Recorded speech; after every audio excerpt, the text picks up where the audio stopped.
Welcome to the Real View podcast, where Ohio Realtors connect you to innovators and influencers, keeping you with the real view of real estate. Whether you're a broker, agent, first-time homebuyer, industry leader, or just happen to stumble upon our podcast today, you can expect to hear tips, tools, tricks, interesting information, and so much more from the experts in Ohio's real estate game.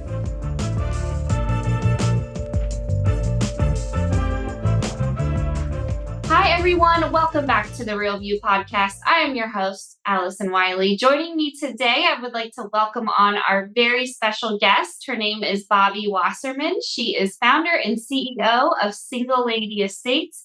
She champions women's homeownership empowerment, providing education, advocacy, and community support. Her innovative approach in real estate focuses on the entire homeownership journey, buying, selling, and life in between, by equipping women with skills and confidence in all areas of homeownership. Beyond her company, Single Lady Estates is a movement fostering a robust community for shared growth and intergenerational economic empowerment in homeownership. Bobbie, welcome onto the show. I'm so excited to be talking to you today. Thank you, Allison. It is really great to be here. Yeah, and I'm so excited to dive into this topic. We are going to talk about just the economic power that is women and single women, what that means for us as realtors, what we should be aware of, how we should be approaching this group of people as potential clients. And there's so much to talk about. But before we get started in that, Bobbie, I would like to hear a little bit more about you. Tell us about how you got started in the industry and a little bit about your career background. Sure. So I am a communications professional and public affairs professional by trade. I come to this profession as a consumer and a homeowner. And that's been my introduction. I purchased a home in Los Angeles and that led to a 7-year complex real estate litigation. And throughout that entire process, I experienced a lot of the obstacles that women face in purchasing a home and then getting the help and support they need when there's an issue. And I founded Single Lady Estates to help women avoid what I had been through. And so that's really my purpose here, as I have gotten more into real estate, the industry, and learning more about it. I'm able to provide more resources and help and referrals to women homeowners. No, that's really great. I love that you kind of were able to take your experiences and the lessons that you learned, turn it into something positive and help others out there who may be going through the same thing. I think that's really great and really special.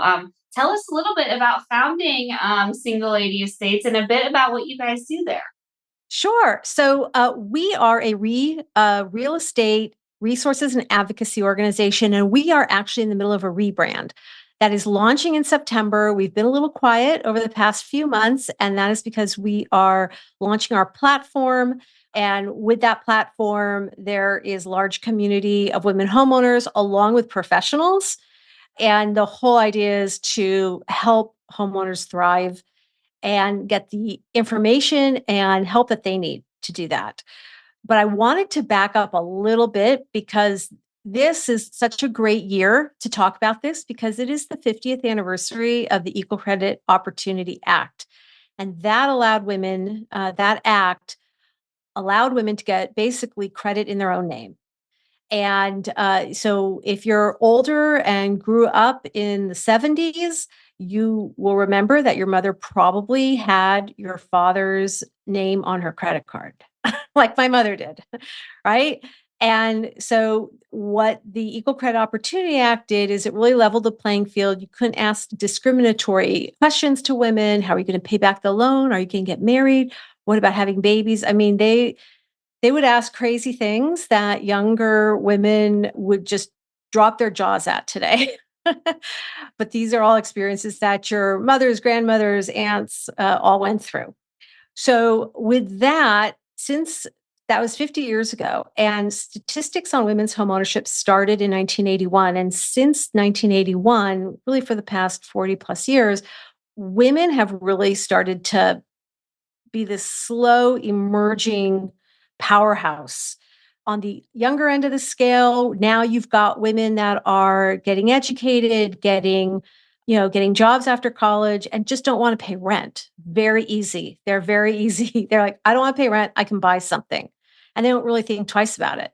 Older women, little more complex, but in the older women are starting to go through like life changes, divorces, spouses dying, they're older professionals, they want to get their home. And there is this wealth transfer that's occurring and will peak in about 6 years. And at the end of that wealth transfer, you're going to see women come out financially ahead on that. They will, in aggregate, have more money than men in the United States. And we are using that newfound power to, lay our roots, purchase homes. It doesn't mean that these are women that don't want to have a family or don't want to get married or whatever. They're buying these properties to either live in or for investment. But they're a financial nest egg. I think that it's so interesting to see where we've come in just 50 years. I mean, as you mentioned, this is not something that's like, oh, no one's lived through it or, something that happened in the 1800s. I mean, this was so recent. And to look at that, we weren't even able to get a credit card or do anything without the assistance of a man just 50 years ago. And to see that now we are going to be out earning men and that women are going to be really on a high level when it comes to their purchase power, their economic standing. I mean, in 50 years that this has been able to happen is kind of amazing. What do you think that attributes to, or what do you think are some of the reasons why we've been able to see kind of this growth and this progress happen so quickly? I think it's something that women didn't have in the past, right? And our mothers told us, go get a job, go to college, have your own money because they didn't. And the whole nature of marriage has changed and younger generations coming up look at marriage differently and they are just the workforce has changed, the way corporate America has changed. And so it's just more of an opportunity to express their independence, individualism. And again, that's, and give them options, right? You have a lot of options to go different ways. But home ownership has been really a path to financial stability, financial freedom for a lot of people. And with that opportunity, even dads, even my friends, who have daughters, the dads are like, no, you're going to college, you're getting a job. He goes, I will help you with the house. Or it's like, I won't help you with the house, I'll give you advice. Right. But they are very supportive. Parents are very supportive of their daughters now. It's just a societal shift. You really don't want to point fingers because as society changes, people change. Yeah, absolutely.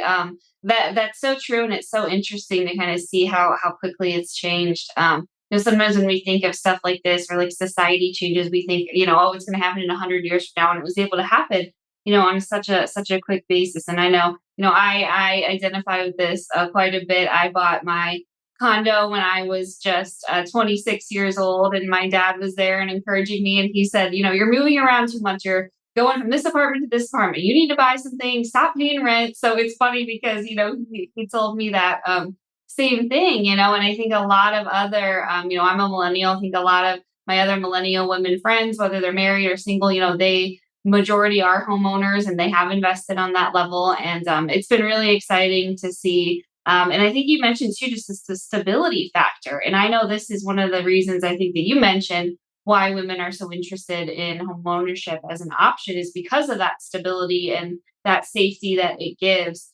Talk to us a little bit just about what single women are looking for when it comes to buying a home, the trends that they want. Why are they choosing to pursue home ownership and what are some of the things that they're looking for? Sure. So first, when you're younger and you're getting into your first home, everyone will tell you, I'm sure your father told you, it will not be your dream home. Yeah, yeah, But it gets you started on that path, right? So even though women still make an average of 82 cents on the dollar to what a man makes, they are willing to make those sacrifices. And so when you're looking for that home, whether it's your first or your fifth, what women constantly go back to is safety. That is their number one priority. So it's about, at a very tactical level, right? Are there bushes covering the front door? Or, is the front entry lit? That kind of safety. Is the garage attached where you can drive in and close the door and then you're safe? What's the neighborhood? How much activity are you comfortable with? If it's a condo, how secure is it? How many breaches have they had? Who are your neighbors? Are they coming and going? Now, there's even with the short term rental issue, do you live in a building that is full of Airbnbs? Because that's going to be more transient. And there's actually condo associations, cities are putting in laws. So you want to go check that out, right? Then you have really the location and convenience, right? Women want convenience. We're busy. If most likely at one point in your life, you will have children with you, whether you have a partner or not. Yeah, so we're extremely busy. We multitask. Is it convenient? Where are the stores? Where are the schools? If you have young kids, you always look into the schools and how good they are. In the metro areas, you have these great networks of DoorDash and things get delivered.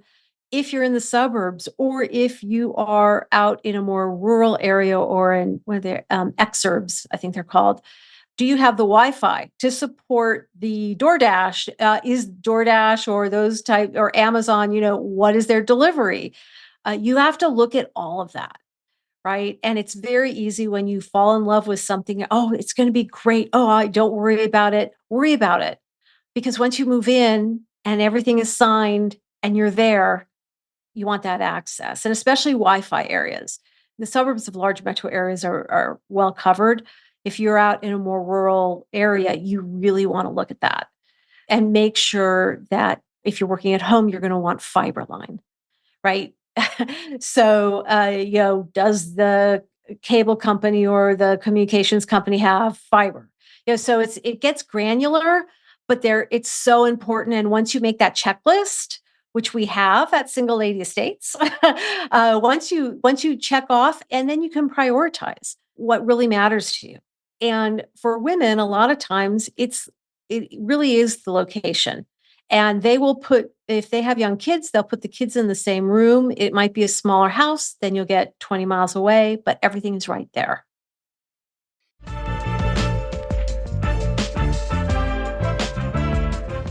This episode of The Real View is brought to you by the Ohio Association of Community Colleges.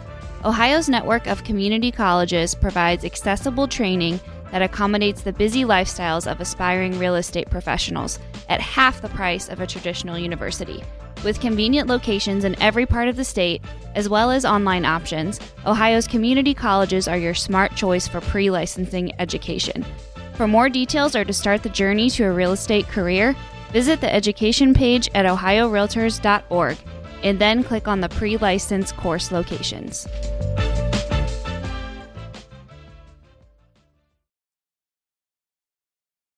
Yeah, no, that's super important. I just think, the safety factor of it too. And that's something, I think NAR released a study that the biggest group right now are single women. And I think that's so fascinating and thinking about probably their unique needs. And you mentioned some of those specific things, that these single women are looking for when it comes to, what they want in a house. I mean, that safety is number one. If you think about, they're probably living by themselves if they're a single woman, or maybe not, but they are alone, in that aspect, or going to be alone in the house sometimes. So, that's so important. School districts I could see being really important, as you mentioned, if they're coming with kids at some point.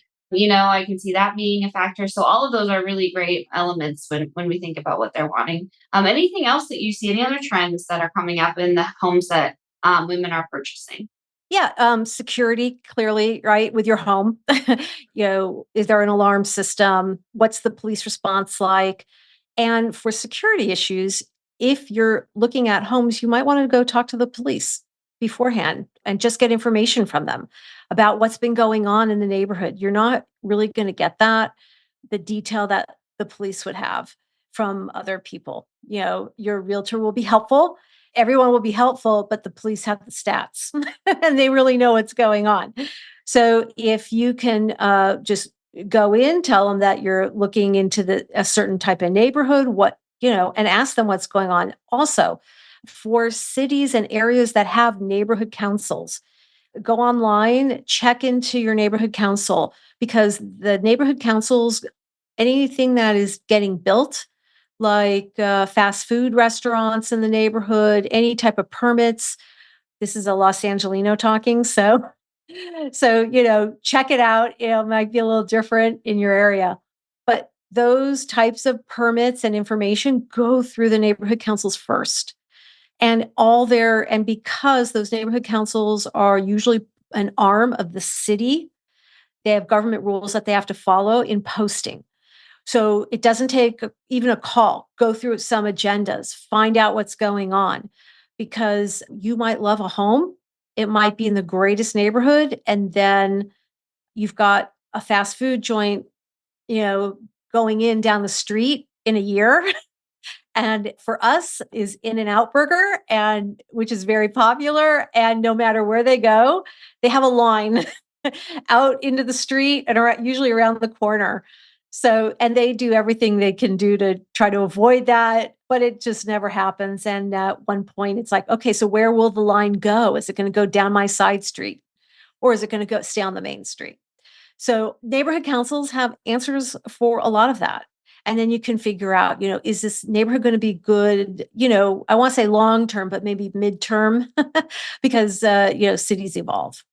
Yeah, no, I think that's a really great bit of advice. It's something I didn't, even think about or realize it's out there. Checking with those neighborhood groups, they'll give you that information, talking to people, that are even in and out in the neighborhood at coffee shops, libraries, things like that. Always great opportunities to connect and learn a little bit more about the neighborhood. One of the things you talk about too, and I think you mentioned in the beginning, was the generational differences. What types of generational differences do you see? Do you see the needs changing a lot by generation? Or talk to us a little bit about those differences or not when it comes to different generations of women interested in homeownership.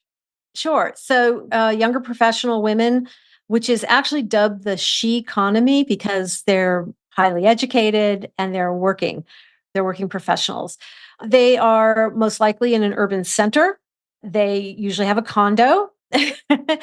And again, it's convenience, it's safety. They're into tech, but tech with a purpose when it comes to your home. And that actually spans all the generations. Older women will do tech, but it has to have a purpose. We're just not there. Maybe that's a gender difference. We don't care about tech for tech's sake. It's got to do something useful for our lives, or we don't need it. So but the younger generation, they're more in urban centers. As you get older, if you choose to have children, get married, you tend to move outside of the urban areas, more to the suburbs. Again, that's where safety plays a huge part. You just have different priorities, right? The size of the home, the schools, if you have children, you still want it to be convenient. And again, more and more, what's the Wi-Fi situation?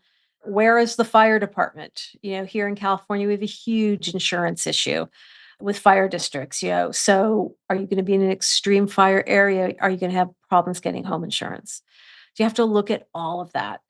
A good realtor will point that out, for you to. So we hope we have, right? That's why you use a realtor, right? Is to tell you this information because you're right. The average person or someone looking for homeownership might not be as familiar with or even as aware as your realtor would be. I know one of the things that we mentioned that we definitely wanted to talk about were the upcoming commission changes, things that have gone on recently with some of the practice changes from the NAR settlement going into effect. How can we best navigate this with women buyers? How do we kind of work with them so they're understanding? How can we explain our services and how can we best handle the new commission changes with women buyers? I will answer that, but let me add a huge demographic that we kind of skipped over, which are older women in their 50s plus, right? Yes. First of all, they have a ton of money. You don't want to ignore them or undervalue them or underestimate them. Yes. They have money and they're getting more of money. because of this wealth transfer. Those women who are older are looking for, again, gated communities, social activities. If they have children, those children are gone. They might be married. Their husbands might be gone or partners might be gone. Or maybe they've just chosen another path, right? So those women, they want nice gated communities, right? But one caution with buying a home within a gated community, whether it's a single family or a townhome, don't let those gates fool you, because someone gets in, once a burglar gets in those gates, it is, a lot of pickings, and they will usually go to more than one house. It's think about it like a garage in an apartment building.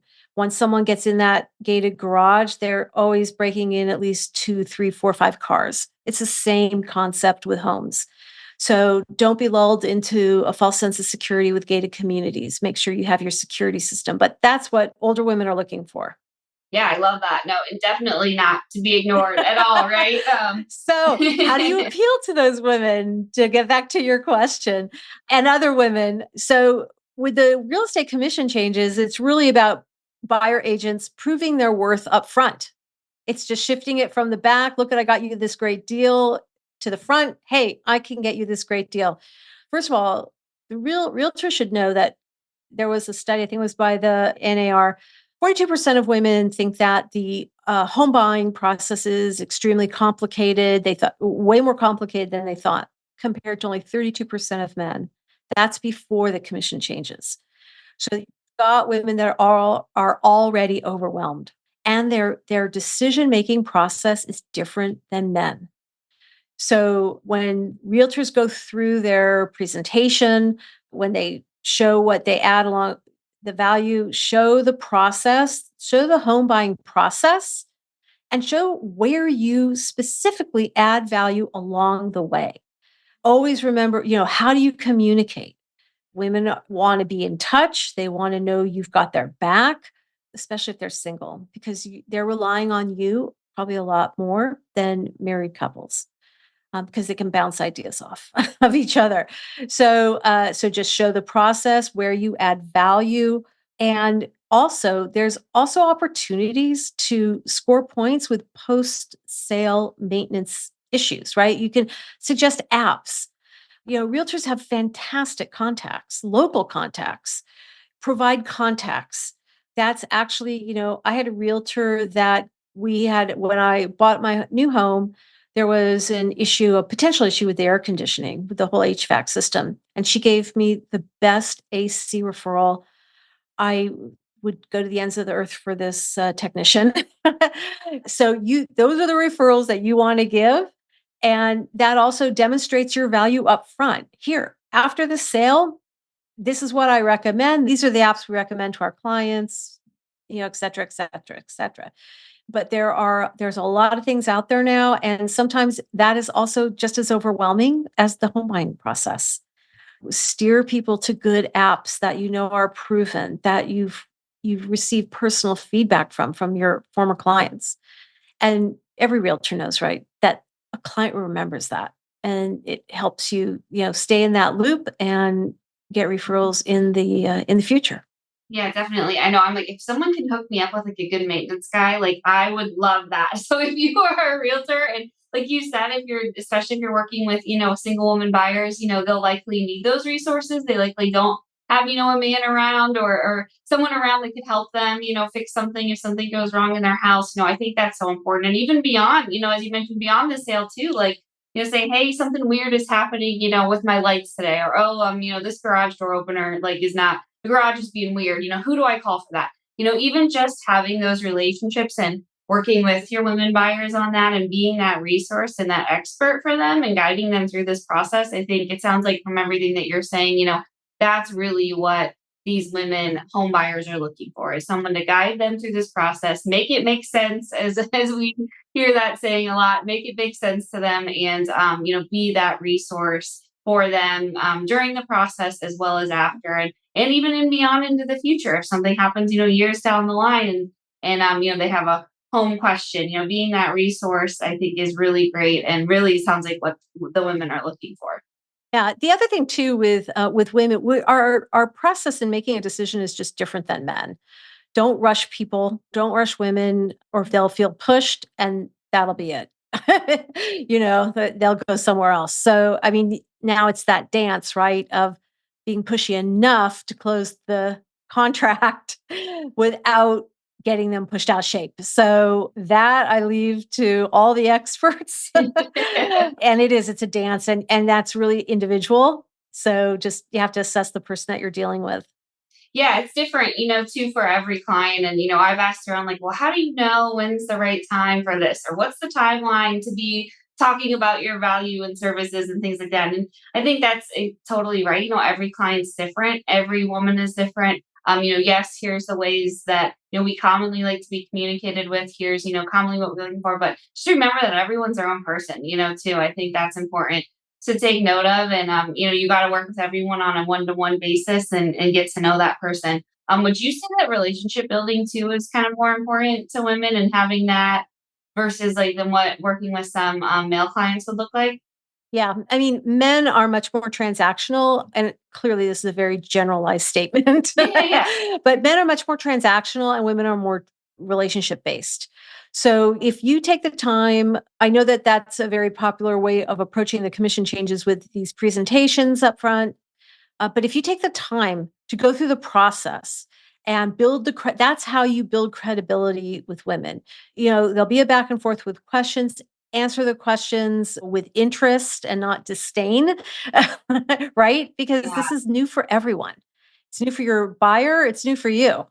So it's give everyone a little grace and patience, and that can go a long way. And here's the other thing: going through that most likely protracted on an agent's end process, right, of selling your client before you sell them the house.